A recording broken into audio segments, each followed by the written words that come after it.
السلام علیکم دوستانو، بیا هم ښه راغلاست. په دې ویډیو کې به تاسو ته وښیم چې څنګه کولی شو موږ خپل کمپیوټر سپیډ ډیر کو.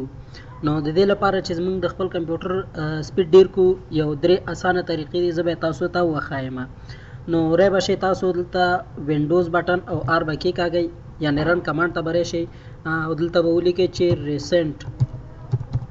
په ریسنټ کې چې کوم فایلونه دي تاسو سره، دا به ټول سلیکټ آل کوئ او دا به شفټ ډیلیټ کوئ.